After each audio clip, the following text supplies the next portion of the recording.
The day finally came. I purchased my all-time grail watch, the Omega Speedmaster, in 2024 on the very day of a milestone birthday. This was a huge moment for me. I had a savings account that I kept adding to over the years for this very day, and I somehow had the blessing of my wife to spend a huge amount of money on something like this, which, whilst not particularly wasteful, could certainly be spent in better ways, let's be honest.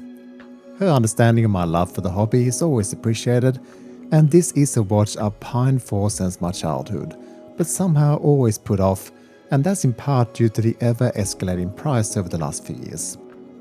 In fact, it's likely the watch that got me into watches in the first place. Today, in addition to my usual extreme macro shots, I'm going to cover off a few main points which I'm sure would be what you might also consider if you're in the same boat. And they are some of the history of the Omega Speedmaster that will hopefully be newish or a reminder to you even if you're well familiar with the off-world journeys of this model. Which model did I choose out of all the ones available in 2025 and why? Is it annoying to wind it every day? Is this new bracelet as good as they say, and would I recommend it to you, not being a bracelet guy myself? What's the Lume like? And what's been my journey so far throughout the honeymoon period to the everyday wear? This video will be longer than my usual ones, no doubt, so I'll add some chapter markers throughout. But if you have time, pour yourself a drink of your choice, sit down in peace, and let me introduce the Omega Speedmaster to you. And if you enjoyed today's video, I would very much appreciate a like and subscribe. So let's get going, shall we?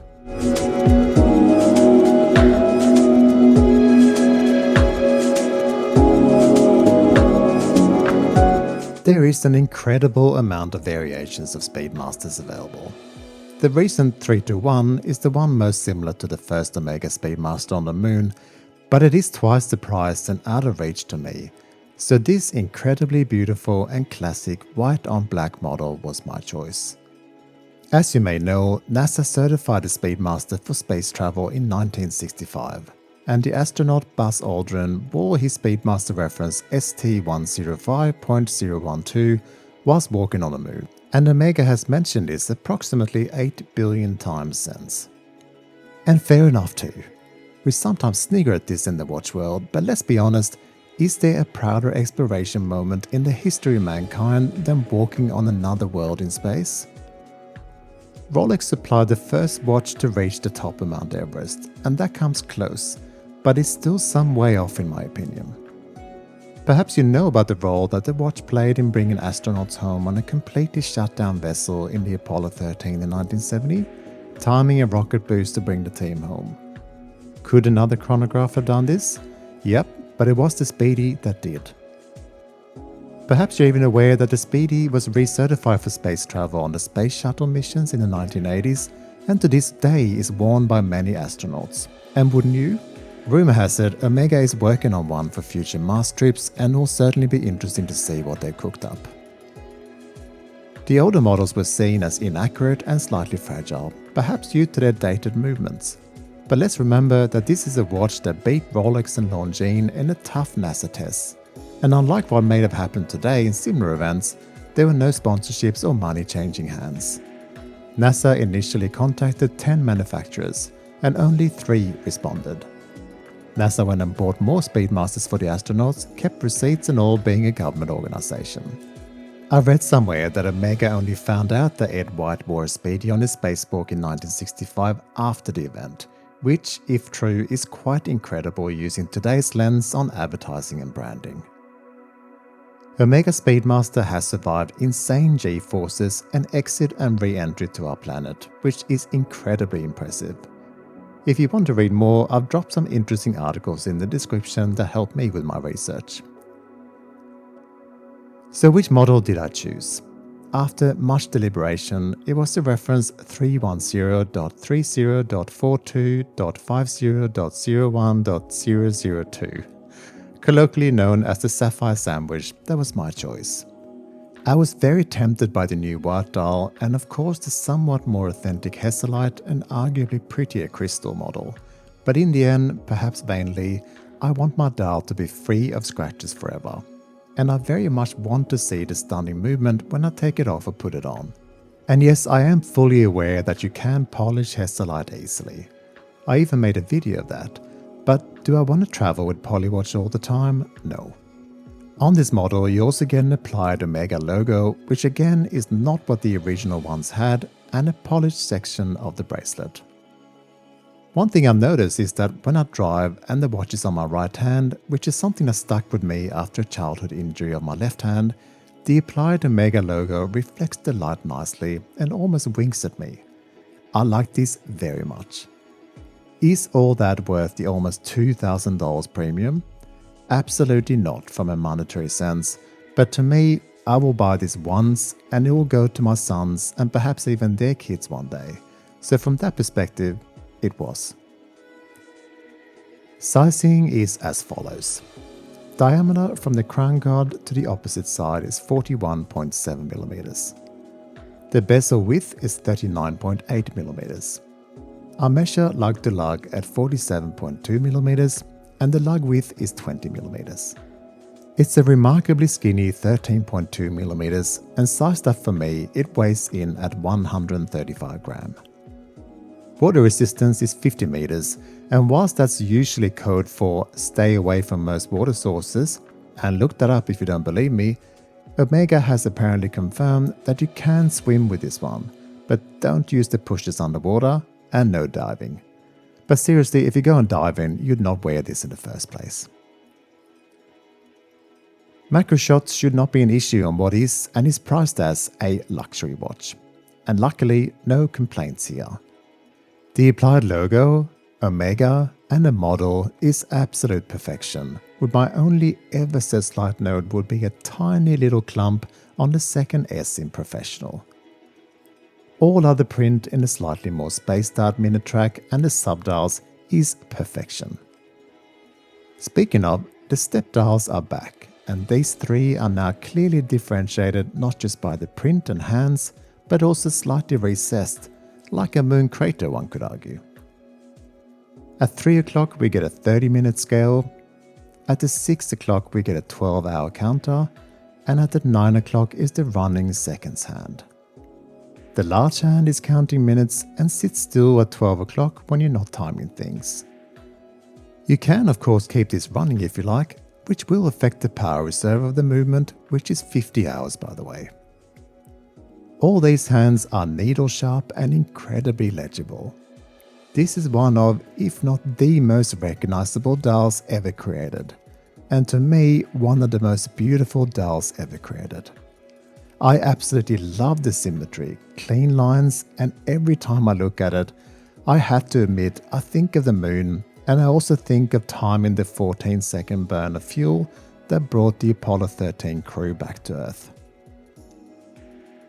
The tachymeter on the Speedy is likely responsible for the hundreds of brands that added one to their various models, and it makes sense since the Speedmaster was actually created for racing and measuring speed in this era. Despite a modernized sapphire crystal, the insert is still made from aluminium and will therefore be a bit prone to scratches. Speedy fans talk about the return of the dot over 90, which looked different than the last 50 years, but is now back. But we can all agree that at the very least, this printed scale looks like a reference to the bygone era that it represents. And authentically so, unlike some of the modern watches out there, that adds this to achieve a look alone. The case with its twisted lugs that are polished on the upper end and brushed on the side is of course classic and gorgeous. And whilst there's no hardness coating, I've already had some scratches, and I want my Speedy to look worn and I love this, so I'm okay with it. But it begs the question once again, why do micro brands like Truscar and Second Hour, to name a few, offer this as standard and the big players do not? Just worth mentioning. The pushes are back to once again being flat, and the sign crown is ever so slightly larger, which is good and a segue to the next question. Is it annoying to hand wind regularly? I tend to give it a couple of winds every day, and it's not annoying at all. It's actually quite soothing, and I appreciate the new crown that is a bit easier than my friend's old Speedy that was a bit fiddly with larger fingers. It's of course not as convenient as an automatic watch, but with no rotor in the way to obscure the stunning movement, that is a perfect segue once again to the back of the watch. And just look at this Omega caliber 3861 with its 50-hour power reserve, and let me tell you about it whilst you do. Accuracy was a butt of jokes on the older model.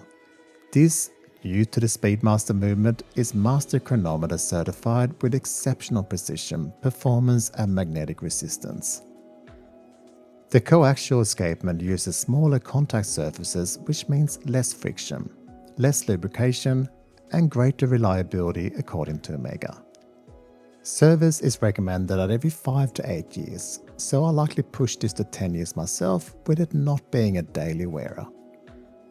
It's resistant to magnetic fields of a huge 15,000 Gauss and tested for 10 days by the Swiss Federal Institute of Metrology. My own watch here came with a certificate for 0.8 seconds precision per day. So yes, this is an amazing movement that rivals any of the better ones out there, and it's certainly a match from its arch frenemy Rolex. The steel bracelet has been rightfully praised as an enormous improvement on its predecessor, and it is. I don't love steel personally, and if you don't either, the Speedmaster is notorious for looking amazing on all kinds of straps, and I'll show you that shortly. But let me tell you, this is a hugely comfortable bracelet. The taper from 20 to 16 helps enormously. The individual links that drape over your wrist do as well, as do the female end links that will help those of you with smaller wrists. The fold-over push-release clasp with what Omega calls a comfort setting, which is a one-step expansion to help swelling wrists in warmer weather, is perhaps unremarkable, but useful all the same. And just look at that design. The lines and the logo up top is absolutely beautiful, and I love it. I forced myself to not change it to leather, and I'm really appreciating this great bracelet, but it does make it seem a bit blingy and slightly show-offy, in no small part due to the polished details, and that's not me at all. This is easily fixed of course, and let me show you some options.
Now to the Lume.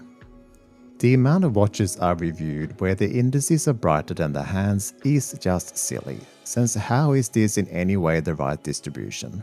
Sadly, this applies to my Speedmaster too, but to be fair, it's likely more to do with the space available on the slender hands than application, since it lasts really well throughout the night.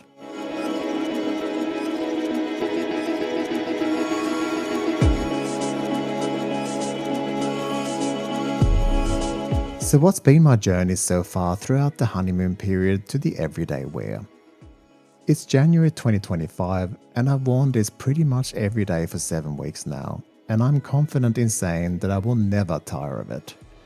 Will I continue to wear other watches? Yes, of course I will, but this is and always will be my most treasured wristwatch.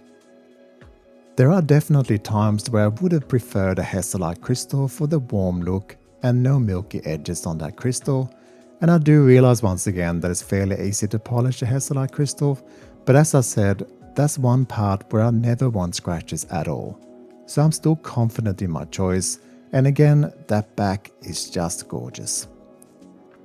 The pedigree, history, the brand, and just the incredible form follows function beauty of this watch is second to none. And I will also say this, it's far more likely to get you compliments than a Rolex if that's important to you. It's also far less likely to get offhand comments about being a fake than what say a Submariner would. And now you have a movement that will finally match anything from the crown. I really hope you enjoyed the rundown of my beautiful new purchase and first video for 2025. I plan to continue of course this year, so as always, I hope to catch you next time.